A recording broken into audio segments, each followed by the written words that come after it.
Hello, my name is Michael Downey and it's a great pleasure to welcome you all to the 9th AWRI webinar for this year's program. This week's session looks at the impact of dry winter spring on potential salinity levels in soil and fruit. But before I jump over to today's speaker, some very quick reminders for the audience. To provide a comment or to ask a question, please open the Q&A part of your webinar, type your question and click to send it through.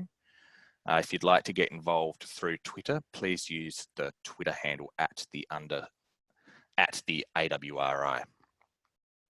The webinar is being recorded and will be available to view later this afternoon via the AWRI's YouTube channel. I'd also like to acknowledge Wine Australia for providing funding and support for AWRI webinars.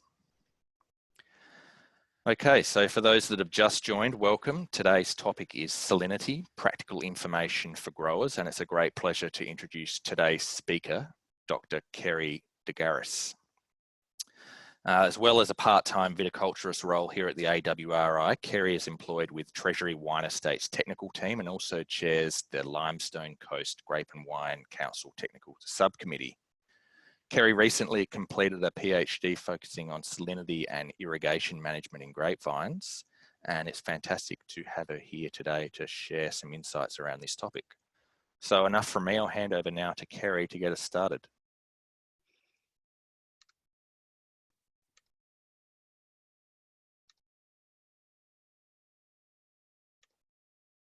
Right, I'm there. Hello, everybody. Thank you very much, Michael, for that introduction. Today, I'm going to run through, it should take about half an hour to discuss some topics that I believe are practical things that most growers should know when they're dealing with salinity in their vineyard. So just to give you an overview, we'll look through some of slides in relation to what the Bureau of Meteorology has been looking at in relation to lack of rainfall and soil moisture. We'll go through and actually define salinity and look at how it's actually measured. We'll then look at how salinity actually affects grapevines and in particular affects with yield and growth. Talk a little bit about the wine and what we need to be thinking about when looking at end product, monitoring salinity and how we should be doing that out in the vineyard. Obviously looking at some mitigation techniques potentially that could be used and a more long-term look at what we should be doing in our vineyards through rootstock selection. So if we just look at what we're facing in 2018-19 going forward, this map on the left-hand side with the red colouring is looking at that we've had a pretty dry winter in the majority of Australia, which we all know, and if you look at where that is happening, it is in a lot of our grape growing regions across Australia. Implications for that are that we've probably not had adequate winter flushing of rainfall to try and push out salts that might have built up over the last irrigation season. And the map to the right is something that I was shown through BOM yesterday, which is looking at your root zone soil moisture. And if you can see that the red obviously is indicating that a majority of our grape growing regions are once again showing quite low soil moisture at this time of the year, which is concerning and obviously would suggest to me that we're going to be needing to irrigate this that bit more, which obviously we need to take that into account when we're thinking about salinity. So when we start talking about salinity, which is usually measured in EC units, we're talking about all dissolved salts in soil, irrigation water and across the landscape. And on a side note, just also when you're thinking about fertilisers, always remember that there's obviously a lot of salts that are in those as well. So when we talk about what effect can salinity have on your grapevines, they really do affect in two ways. You've got the physical or the osmotic effect, which is the addition of salt to soil solution, which therefore decreases the water's osmotic potential. And this therefore reduces the availability of actual water to be taken up by the plant roots. Additionally, you'll also have a chemical and toxic effect. That's where you've got an excessive concentration of specific ions in solution, and these ions are then being taken up through the vine roots, and that's where we will start to see plant and tissue damage. And when I'm talking about the ions today, I'm going to specifically talk about sodium and chloride, but please remember that there are other ions that could be in the mix. And if we talk about some of your anions, like your carbonates and your sulfates, and your cations such as your magnesiums and calciums and those sorts of things. So just remember there are other ions in sodium and chloride, but obviously that's the two we'll focus on today. So I just like this little pictorial. As you can see, you've got water being applied through your drip irrigation, landing on your soil surface, and it's carrying salts with it. Obviously, a vine is then transpiring and taking water back up through its system and transpiring and taking water out. And also you'll have evaporation occurring as well. So what that evaporation can then cause is the reversal of water flow back up towards the surface through capillary rise. And something vineyards need to be conscious of is where their water table may be lying. And if it's close to the surface, then this is where you may be also seeing salts being applied, not just through irrigation, but coming back up through the soil. So what will determine soil salinity?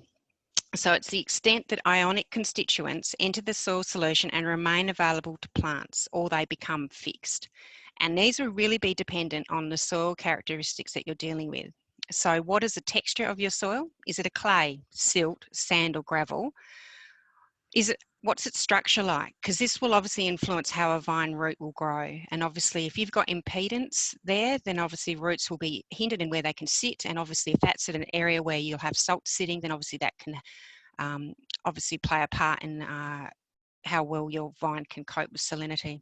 How much organic matter is within that soil? So, because obviously organic matter is chemically reactive, it has a better nutrient holding capacity, it has the ability of binding particles to improve structure, and obviously plays a part in water retention. And obviously pH as well as another characteristic. Obviously, once again, I just wanted to highlight the proximity to water table. It's crucial that you know where your water table is sitting. In some areas of Australia, not an issue, but obviously in areas where I come from and in some of the warmer irrigated regions, you can have water tables pretty close to the surface. So how is salinity measured? Total dissolved salts, or TDS, seems to be when we're talking in irrigation water terminology, and that tends to be what we deal with, and that's usually reported in either parts per million or milligrams per litre. The more correct way is electrical conductivity, and that's usually expressed as decisamens per metre. I've put a calculation there if you're wanting to convert TDS into an EC unit, you roughly multiply it by 640. In some literature, they'll say 625, but if you go with 640, it's going to get you in the ballpark. So when we start classifying irrigation water in EC units, that's the middle column there, you'll see the numbers that reflect for, say, the high area, you'd be looking at around that 0.8 to 2.3. If you convert that to a TDS number, you're looking anywhere between 512 to 1472. And for the region that I come from in the Limestone Coast, you know, that's the sort of water levels that we'll be dealing with down here. In the river, could be heading lower, around that medium area. So when we start to look at the salinity effects on grapevines, these pictures really do tell us a story. Really, what the main thing it will do is it will reduce the ability of a vine to photosynthesize.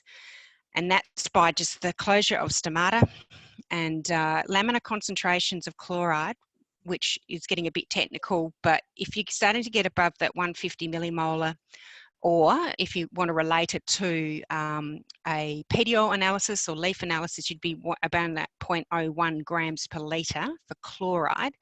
That's where you start to see irreversible damage. So that leaf on the right there, which has very necrotic outside leaves, that's obviously under a fair amount of stress. Other issues around what salinity will do to grapevines is it basically causes reduced vigour and growth. And that can translate into then in following years, inferior pruning wood, and the amount of canes is just inferior. Obviously, scientifically, if we look at what are some of the other research that's been done, salinity will affect the timing of bud burst and also the timing of veraison. It will affect the number of bunches. It will obviously affect the fruitfulness of both the nodes and the shoots. It will also reduce cane number, berry size, and sugar content is pretty much well known. And if that picture on the left, you can see the lack of leaves and you're still carrying quite a large crop. Obviously, that crop is really going to suffer from being able to ripen fruit properly. So one of the ways that the assessment of grapevines for their tolerance to salinity has been to look at yield. And this table has been well documented across a lot of literature, and it is based on a lot of work from Rob Walker over the years.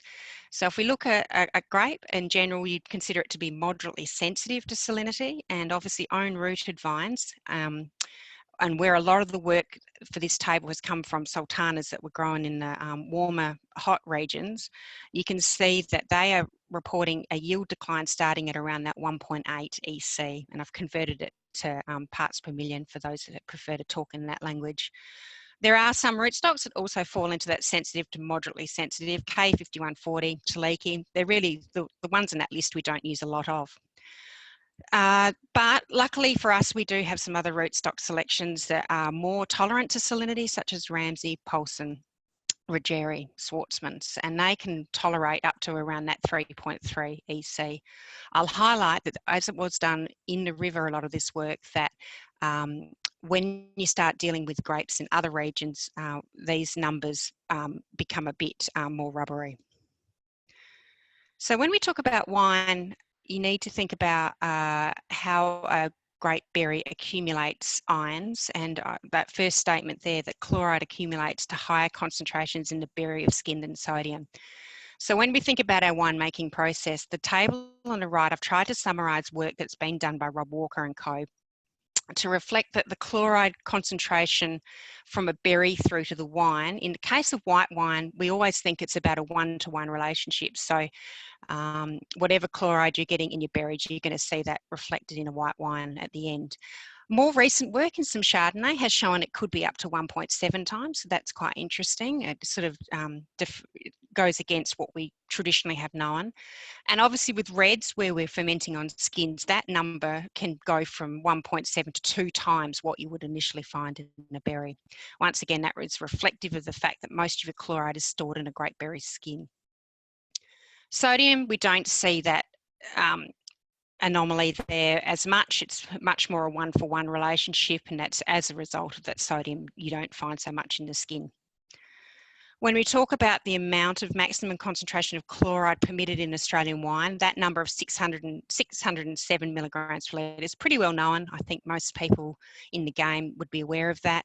But for sodium, we don't have those sorts of definitive levels, and we're really relying on what our export countries would be dictating to us. And I've put there for Switzerland, it's at 60 milligrams per kilo, and Canada have got one at 500 milligrams per litre. So be very conscious of that when making wine and where you might be exporting it to from a salinity point of view. Interestingly, the main factors that contribute towards grapevine tolerance is to do with rootstock vigour, and I'll talk about that in a little bit more detail later. Salty taste. This is a really good report from Rob Walker in 2014, where they had trained panellists come in and actually could detect that salty taste if the chloride concentration was between 384 and 482 milligrams per litre. And they defined that taste as being soapy and attributed a slimy or soft mouthfeel. So please just keep that in mind when you're tasting wines. Moving away from some of the background behind salinity to what I feel is some of the most important things that vineyard managers need to be thinking about if they do feel that they've got salinity issues. It's all about monitoring. There are many ways to monitor for salinity, and you need to be thinking about all facets of your management. Irrigation water source. Extremely important to have a better idea of what the irrigation water that you're applying to your grapevines, what is its TDS or concentration. So I've used the example here, this screenshot of Water Connect in South Australia. You can drill down to your particular region and find bores or water sources nearby to your vineyard and find out what those would be recording, because they'd be regularly tested. Obviously your local NRM boards in the case of South Australia, but other water boards across the country should be regularly testing their irrigation water and should be able to test water for you. If not, maybe a government agency should be able to do that for you. And ideally there are commercial services that also exist. So if you really wanted to drill down and find out how much chloride or sodium you had in your water, you could go off to a commercial lab. And in South Australia, SA Water have a lab in Adelaide that we can do that with. To the right, you'll see where I've just put, you can buy portable handheld meters quite easily. This one probably cost around $100, and you can just use that to take some samples of your own water and get a very rough idea of what that TDS might be doing at that point. So recommend that you'd be testing your irrigation water maybe twice a year at the beginning of an irrigation season and maybe halfway through, just to give you some idea. Another way to be monitoring is through looking at your soil water. So this is the water that is obviously within your soil, and using these soil water extractors that were quite popular about 10 years ago when Tapas Biz was floating around. In the bucket, and to the left, this diagram here sort of showing where you should be putting them. There's your dripper line, and you can have different depths. This one's at 33 centimetres, 63 and 93. There are ceramic tipped unit that you would obviously apply, you would put down into your soil, not dissimilar to if you've ever put gypsum blocks in. And then they have that black tube that comes out of the ground. It has a tap, and you can just open that tap and you can apply a suction with a syringe to remove the soil water, and then obviously use your portable handheld EC meter to give you an idea of how that tracks. This is the sort of data, and I don't want you to get too, this is quite a lot of data in here. It reflects from October 26, 2006 up to March of 2010. And the red lines indicate irrigation and blue is irrigation. You've got your soil water extractors. In this case, we're sitting at 25, 50 and 75 centimetres. You've got the rainfall irrigation on your y-axis on the left, and then you've got your EC readings here to the right. So what I wanted to show is obviously during a summer period when we have a fair water deficit, you may struggle to get readings out of these machines. That's not the time when you really need to be monitoring. It's at this time. So late winter into spring, when you're looking to see if you're coming out of a potentially dry winter like we've had now, and seeing if your EC values are high and looking to probably trying to put some leaching irrigations in, or praying for a lot of rain to try and push that salt out. So really a very useful tool, and would recommend that if you are having concerns. Another way to monitor your salinity is soil testing, which we traditionally have used over the years. This is some work that was done way back in 2006, in April of 2006. So after a vintage where we saw some salt issues, we decided to dig some soil pits, and that's why we have so many soil depths down here on the y-axis. Obviously your EC values here along the x-axis.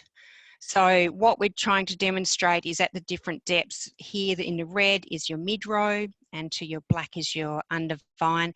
And that line I've drawn at the 4 decisiemens, it's indicating the limit where vines are shown to begin to have some form of yield decline. So as you can imagine, this vineyard was in a pretty sad way. Interestingly enough, obviously the mid-row didn't have many salinity issues, and it was really that under vine area that was a concern. And you can see that we went right down to nearly 5 metres with this particular soil pit. And interestingly, this was Shiraz, and they had roots right down to that 3 metre point. So, you know, it was nearly the whole vine was certainly exposed to some salinity. So really useful tool if you want to get an idea of where your salinity profile may be sitting. Moving into petiole and leaf blades, which is another thing that most people I know collect some of this information for, and often look at it and go, well, you know, what does it mean? I think the useful thing with petiole leaf blade tests is the fact if you've got a number of data points over a number of years, you can start to see relatively trends. This is for the same vineyard that had that soil test done. And you can see the black dots being for sodium and the red dots for chloride. And I've drawn in the levels that on your petiole analysis would show that they're the limiting levels. You can see that by 2001, this particular vineyard was certainly starting to skyrocket with their issues. And I can confirm for that this used to be a flood irrigated vineyard, and once it was converted to drip in the late 90s, that's when we started to see these issues. So really nice information to look back and reflect, and you can even start to set your own standards in relation to where you would feel that you've got issues appearing in your vineyard if it's to do with salinity. And finally, probably something that most of you would be aware, that your vineyard, your wineries who take your fruit may be analysing either their chloride or sodium levels within a vineyard. This is from some of my work, and really just what I wanted to show was that it's the seasonal effect that we are looking for here. I won't go into too much detail about all the other bits, but you can see that 2011 vintage, and if we all think back to that horror vintage, how wet it was, and obviously as a result of that we did see significant drops in our chloride and sodium levels in the fruit for this particular trial. But that's just an indication of get lots of water, it flushes salts out, and it's reflective in the juice analysis at the end of the season. So moving into some of the ways that we can be maybe managing our salinity. And these are more short-term options. And I thought this was just an interesting proof of concept trial done by Rob Stevens and Tim Pitt back in 2011 and 2012, whereby they were looking to try and maximise the amount of rainfall that was actually shed under a grapevine. And they had the 6 different treatments there to the right. But interestingly enough, where they put a mound in the middle of the row and covered it with plastic to obviously shed the rainfall back down towards the roots, they were successfully able to lower the sodium concentration by 25% and the chloride concentration in the juice of the fruit that was harvested at the end of the season by 40%. So obviously it's not practical to do a lot of that, but I think that is a proof of concept, and I'd love to think that someone could move forward with that sort of information to design something in the long term. They also had a treatment where they removed the undervine mound, which I found interesting, and that also reduced the concentrations of both ions significantly. And I had a chat to Tim yesterday just to refresh my mind as to why that would be, and obviously he sort of reiterated that that disturbance of removing the vine mound actually enabled the soil to become a little bit more penetrable to rain, as well as you removing a source of chloride and sodium that would have built up over time. So interestingly enough, Tim then pointed me to some work that they followed on in McLaren Vale after the 2011-2012 trial in Padthaway, and wanted to emphasise that they were looking at ripping. So that picture on the left where they've ripped a wheel line there, they found that they had significant improvements in soil salinity at depth. So you can see down to 80 centimetres that the soil salinity was reduced. And this is just the data that came out of that, and you can see there was a significant reduction in juice chloride, and the yield was also improved as well. So I think that's probably something for people who can't obviously use water to try and minimise their salt issues because of just the lack of it. Then potentially there's something there that could potentially be done. Now, and finally, talking about leaching irrigations, this is an example where we've gone and done some leaching, and this was following the 2008 during the 2008 growing season. And if we go back to where I was showing you the saltwater extractor graph, that we definitely had some pretty high EC levels following the 2007 vintage, and it was decided to try and apply a leaching irrigation, and we did that on September the 12th, and we tried to tie it in with some impending rainfall that we were praying was coming, and luckily it did. So we actually put on 3 by 8 hour irrigations over a 4-day period, plus that rainfall that came at the end of it. And the graph on the right just shows, using those soil water extractors, we were able to measure influence of that leaching irrigation, and we were able to reduce the EC of that soil water by 10% in the highest soil water extractor at that 25 centimetres, by 33% at the 50 centimetre depth, and then 25% at the 75 centimetre depth. So I think certainly there's some merit behind doing that, but you obviously need to be thinking longer term as well. And then finally, of course, I have to put in a little bit about my PhD. This was a pot trial that was done over 2 years, where we grew vines looking at 3 different irrigation treatments: a control, a reduced control, and a partial root zone drying. And at the end of those 2 years, we destructively sampled those vines and broke them down into their different components, so leaves, trunks, roots, rachis, berries, and dried them all down to then grind them up and look at the chloride and sodium as well as all the other ions, and see if there was anything that we could gain from that. The take-home message is that graph on the left, where we can say that the total chloride concentrations were significantly higher in the deficit treatments. So where we applied a deficit, in particular chloride, we saw increases in the overall for all parts of the grapevine when we added them all together. Not so for sodium, we didn't see that. So then obviously we wanted to drill down and actually see where was the vine allocating these ions. And interestingly enough, in the PRD, which is the green treatment on the right hand side, you'll see with the leaves that they were reduced. So they didn't actually have as much chloride in the leaves. They'd moved it to the roots. So you can see that bottom graph there, the green bars are much higher. I haven't put the statistics in, but that was all statistically significant. So take home message is that irrigation management will influence how a vine will allocate its ions. And then finally, just some long-term thinking. If you have got problems and you're thinking of replanting, talking about rootstocks, which obviously Rob Walker has been looking at this work for many, many years. And thanks to him, he's provided me with these tables.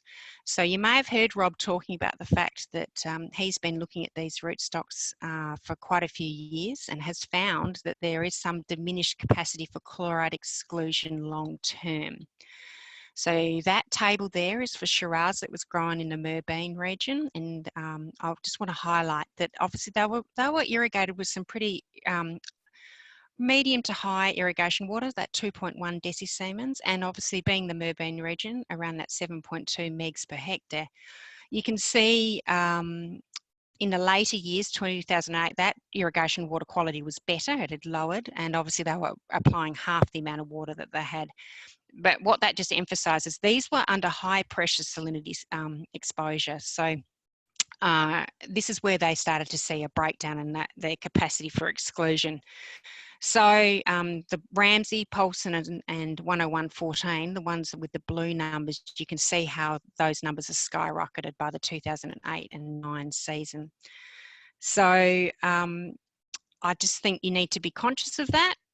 When this work was also done down in our Pathway region, where of course the salinity of the water may have been similar, but obviously the amount that was applied was a lot less. The extent of chloride exclusion diminishing was nowhere near as severe as this.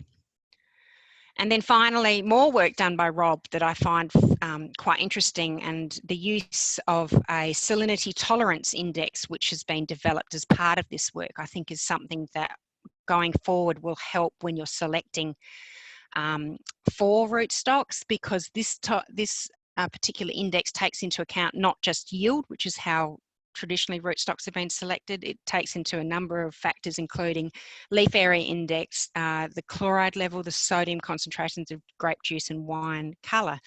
But interestingly, it's testing some new rootstocks that the CSIRO have been developing, these M labelled ones, so 5489 and 5512. There was another one, but that's not written up. And they were comparing it against the more traditional rootstocks, and these rootstocks have been developed for improved grape juice composition, as well as lowering juice potassium concentrations and pH, with the intention that ideally the fruit shouldn't need to have too much pH adjustment once it reaches the winery. So they were designed to be low to medium vigor rootstocks, and this trial was done in Pathway over the last few years. And ideally, those with the higher index were found to be Rogeri, Richter, and one of the newer rootstocks, 5489. And as you can see, their chloride and sodium numbers are really low.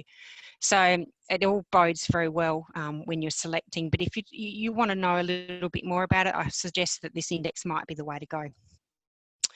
So in conclusion, I just wanted to say I cannot emphasise how important monitoring for salinity is, and I've given you some options there. And understanding where your sources of salinity may be coming from. Is it coming from your irrigation water? Is it coming actually from your water table? You need to be very much aware where it may have come from. Maximising winter rainfall can be really important if we're looking to try and leach out salts, especially if you know that you have got salinity issues at the end of the last season. How you manage a mid-row may be something you could look at. I know where I've come from, spraying out mid-rows has been an option, because if you want to maximise the amount of rainfall, a cover crop will take up to 30% of that rainfall at that time of the year. So I know it's not an ideal scenario, but if your salinity is a major concern, that might be something you need to be thinking about. But I just want to emphasise every vineyard will be different, and it's on how you do approach that. And just remember, there'll always be a few short-term fixes that you could potentially try versus is it time to pull out and put onto a rootstock if salinity is going to be an ongoing issue. And just to show you, there's some reports that I've referred to during my talk that I would recommend if you want to know more about salinity, that to go and read those. And from there, I'll finish off. Okay, fantastic. Thanks very much, Kerry, for walking us through your presentation there. Some great take-home messages and really practical advice. We're going to move from here straight into a Q&A. So if you've got any questions for Kerry, now's your chance. Please start sending them through. She's going to stick around for a little while to answer any questions that you have. Just a quick reminder, if you're not familiar with webinars, to ask a question, just click on the Q&A button in your toolbar and type to send your question in. Okay, Kerry, we've got a question here already. Will the use of mid-row swards versus bare earth affect salinity levels? And similarly, would undervine sward or cover crops affect salinity levels? Okay, so I mentioned that probably at the very end. Personal experience is spraying out your mid-row where you have particularly bad salinity to try and maximise the amount of winter rainfall is quite, it works, and our soil water extractors were certainly reporting that. So just remember cover crops, and some work that was done by Helen Clue in the Padthaway district to look at the amount of evaporation or transpiration that a cover crop can be up to 30% during that late winter, early spring. So they do use a lot of water, and that water could be very effective in leaching out salts. Okay, great. Thanks for that. Another one here. If I have a salty bore water and access to good surface water, can I shandy it? What are the risks associated with this approach? Certainly shanding is definitely an option, I would have thought. Obviously, it's just you've got to be set up to do it. If you've got a dam nearby where you could be, or tanks or something along those lines, I don't see a risk. I think minimising your salt load going onto your grape is extremely important. So if you've got good water that you can mix it with, it's just all the logistics behind trying to do it from my point of view. And certainly for those of you that might be irrigating with dam water, that I imagine that as the season progresses and that gets more concentrated in salts, by being able to shandy, it's certainly, I would be recommending it. Okay, great. Thank you. Another question here. Any advice on fertiliser treatments? Is gypsum a good option? I think depending on the region. So that work that was done through Rob Stevens in Padthaway, gypsum was found to be of no use at all for salinity. But obviously you've got to know what you're dealing with in relation to the soil type and pH and all those sorts of things. In our area where we already have a lot of calcium and magnesium, and sodicity isn't such an issue for us. So, but I have seen gypsum work. It just needs to be very reflective of the region and pH of your soils that you're dealing with. Okay, great. Thank you. Another question. Can salt toxicity symptoms be confused with anything else? Yes.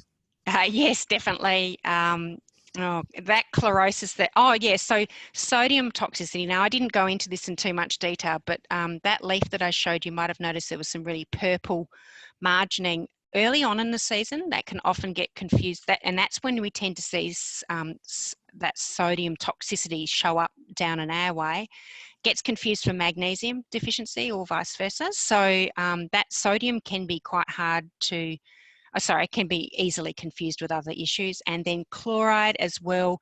Anything necrotic that can cause necrosis can be confused for salt. I think we've seen some potassium issues down this way that have often been confused with salt and vice versa. So that's where the petio analysis will come in handy. That will definitely confirm if you have got an issue, and then you could be testing just some leaves that have got the necrotic versus the not, and you can certainly eliminate what the issue is.